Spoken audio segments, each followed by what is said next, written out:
Just a quick show of hands. How many of you have ever been angry with a sibling or seen siblings be angry with each other?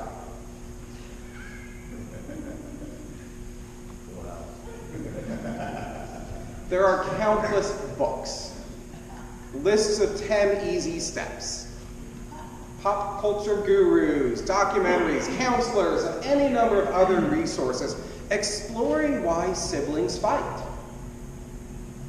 And of course, how to move past it. There are also those well-intentioned, though misguided, friends and extended family members and grocery store clerks who try to tell us how to stop siblings from fighting with each other and how to move past it with their unsolicited advice. Simply put, sibling rivalries and fights are part of our lives and our modern world. They are also literally the beginning stories of the Bible. And it's through those scriptures of sibling rivalries and fights where we witness God's somewhat mysterious, yet always steadfast love that moves us towards forgiveness and reconciliation with our brothers and our sisters. This Lent, we are on the move with God. As Lent began, we moved with God into a deserted place, acknowledging that there are times when we are led there, and there are times when we are driven to those places. The following week, we moved with God past all the obstacles, which tell us that we are unworthy or incapable or incompetent or unable to achieve our goal. Last week, we moved on down the road with God, witnessing the difficulty of a small move of grace and faith versus the bigger move of just cutting it all down and throwing it away. Today, we will move with God in the mysterious ways of brotherly and sisterly love.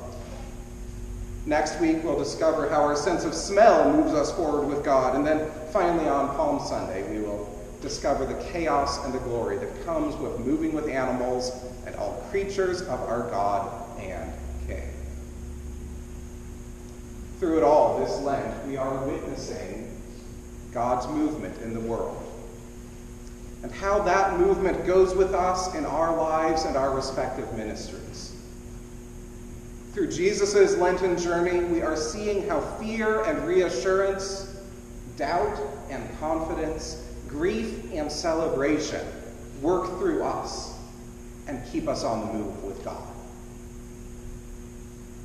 Reverend Jessica LaGrone has allowed me to use her general structure for this Lenten God on the Move sermon series, but unless otherwise noted, the images offered, scriptural interpretations, stories told, and all other parts of this are my own work. Let's move. The anger between the prodigal son and his older brother is one of the great sibling fights of the Bible. At the end of the parable, as you just heard, the older brother is left standing out in the field, seething at his father and his wayward brother and the world, because of this perceived injustice that his brother, he feels, has put upon him. The biblical stories give us a lot of different answers as to why siblings fight. Who started it, and where God is in all of it. The tribes that were becoming Israel were trying to answer one profound question. Why are we the way we are? The tribes were trying to figure out, why are we the way we are? This is the very beginning of the book of Genesis. And their first answer, we know this, was, we are who we are because God created all that exists, so that we could be blessed and be a blessing to others. We are the way we are because God created us to be blessed and be a blessing to others. And their second answer was, We are who we are because we lost that original perfection and attempted to become God. Their third answer was, we are who we are because our fights with our brothers and sisters have shaped how we see the world and experience God. In other words, sibling rivalries, sibling fights, right up there in the Bible with creation and original sin. How we experience the world and our relationship with God are, in this biblical narrative, defined by the trinity of the goodness of creation, the wounding of creation, and how we relate to our siblings. Biological siblings, spiritual siblings, global brothers and sisters alike. So immediately after the creation and the fall stories, the third chapter of the Bible moves into a story of brothers fighting with each other. Cain and Abel, full of jealousy, murder, and grief. And why are they the way that they are?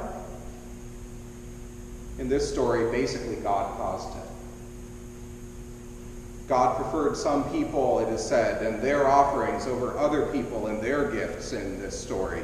We are the way we are because God caused it. People still blame God for human violence.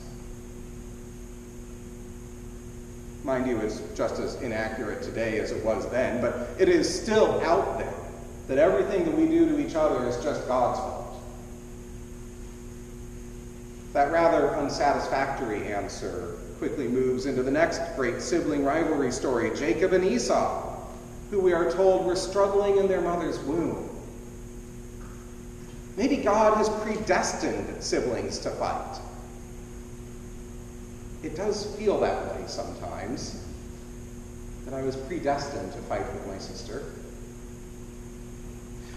But that only comes to play in the story when Isaac and Rebekah's parental favoritism arises.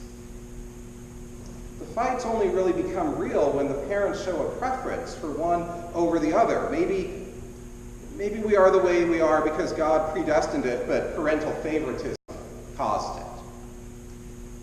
And then Joseph and his brothers enter the scene. Joseph's dad, Jacob, loved Jacob more than he loved Benjamin, it is said. Again, parental favoritism apparently is causing these fights. God isn't involved in this story at all. But then we get this part where Joseph brings it on himself. Joseph gloated to his brothers about this dream that he had had, where they all came and groveled before him, and they fell at his feet, and they bowed before him, and they worshipped him. I could only imagine what my sister would do to me if I told her to bow before me and worship me and grovel me. We are the way we are because of our parents and because of what we say and do to each other. We hear these different answers that they're trying to come up with in these early stories of the Bible. And these stories go on for century after century, traced through the biblical narrative, each offering a somewhat different answer, until we finally come to the prodigal son. In a new time, in a new culture, with new wisdom and new teachings, Jesus addresses the ancient question. Why are we the way we are, particularly with our brothers and sisters? The prodigal son, it's a parable, not a history lesson about actual people, but it is a family image that feels really real in our lives today. Jesus' parable specifically says that the father loved both sons. No parental favoritism. The brothers weren't predestined to fight either. Evidently, they had gotten along. at least up until the younger brother took his inheritance. The younger brother never said a word to his older brother. He didn't touch his older brother's inheritance. He didn't trick him or lie to him or deceive him or do anything to his older brother directly. So the story isn't about what we say or do to each other even. Why are we the way we are? It's not about God. It's not about our parents, or even the real and hurtful words and actions that we say to our siblings. In this story, we are the way we are because of us. It's because of us. We fight because we hang on to the perceived or real ways that other people wrong us. We fight because of how we judge each other, how we look at each other's actions and second-guess each other's decisions and fail to love people even when they make bad decisions. Biological and brothers and sisters in Christ alike fight because of our inability to forgive when we feel someone has made a bad decision. And yes, the younger brother made some pretty terrible life choices. He suffered because of that. But none of that was directed at his older brother. The older brother's anger is rooted in his inability to forgive his sibling for not being who he was, not living up to his standard, his example. The older brother stays out in that field, standing in the field, alone with his anger at his brother and his father and the world.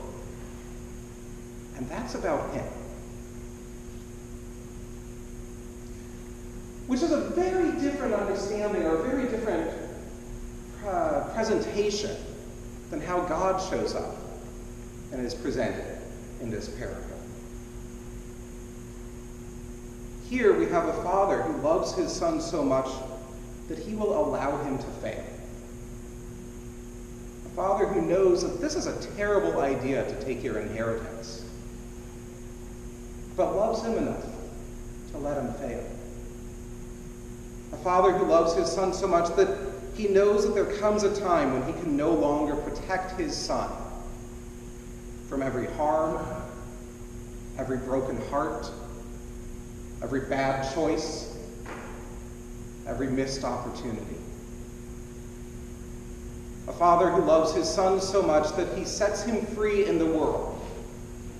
And when everything predictably goes wrong, welcomes him back. There are no "I told you so's," or "I knew this would happen." Instead, it is a father who loves his son so much that he forgives him even before his son has asked for forgiveness or said anything at all. A father who sees his son on the horizon and immediately runs towards him, arms akimbo, celebrating his return. We are the way we are, stubborn and holding grudges and refusing to forgive and judging others, and yet God is the way God is, moving past all of that, running towards us, bringing a mysterious, unearned, undeserved, yet steadfast love to our lives and to the lives of our brothers and our sisters. Amen.